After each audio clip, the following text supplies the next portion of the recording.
we live? We're live. Yes, we're live. Welcome, everybody. Thanks for tuning in. I'm live streaming tonight on December 27th. So I guess it's one of those days in between Christmas and New Year's where you're supposed to rest and renew and think about what you're going to do the upcoming year, but I suppose it is whatever you want it to be. It doesn't have to be about rest and renewal. It could just be about drinking. For instance, I'm drinking the last of the autumnal ale tonight.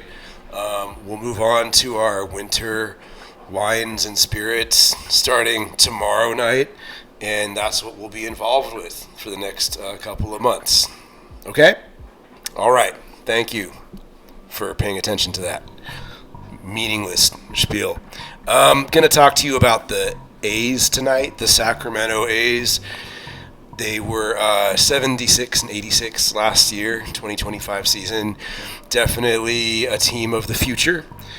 If they're going to be defined as anything at all, it would be a team of the future. And they are making investments that signals that's what they're going to be. If you look at the past 12 months, for example, they've signed 3 youngish players to long-term extensions, 3 homegrown products, namely Brent Rooker, who signed about this time about a year ago. He's actually 31 years old, being the old man of the group. He signed a 5-year, $60 million extension at the December of last year.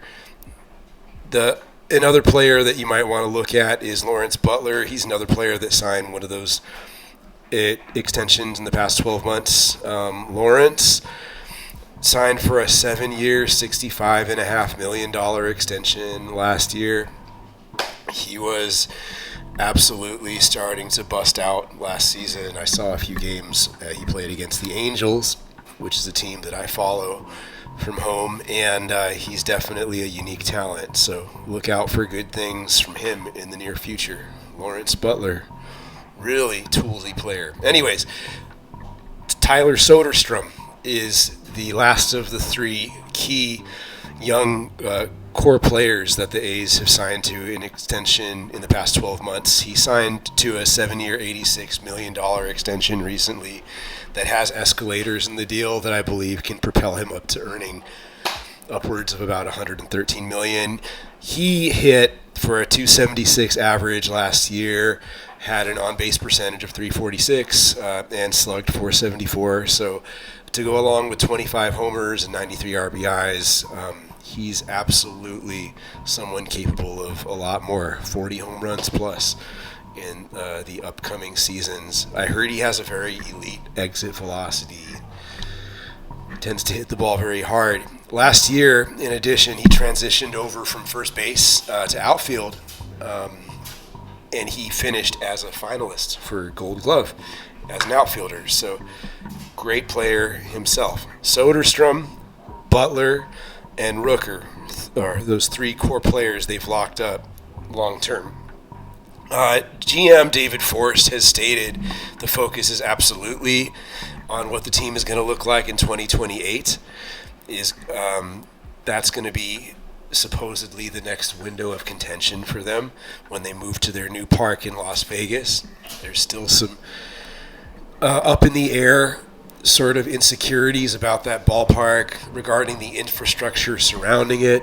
Apparently, Bally's has not secured all the funding that they needed to secure in order to build the parking structure, etc., that's associated with the new stadium. So we'll keep following that story and update you with anything new on that.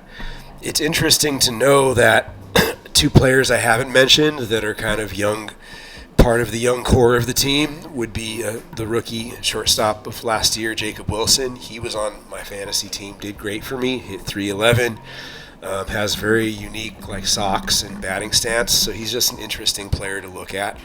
A little bit awkward, in my opinion, but that's what makes baseball great, right? Anyways, rookie of the year last season, Nick Kurtz, hit 36 home runs, and in addition, 4 of those came in one game.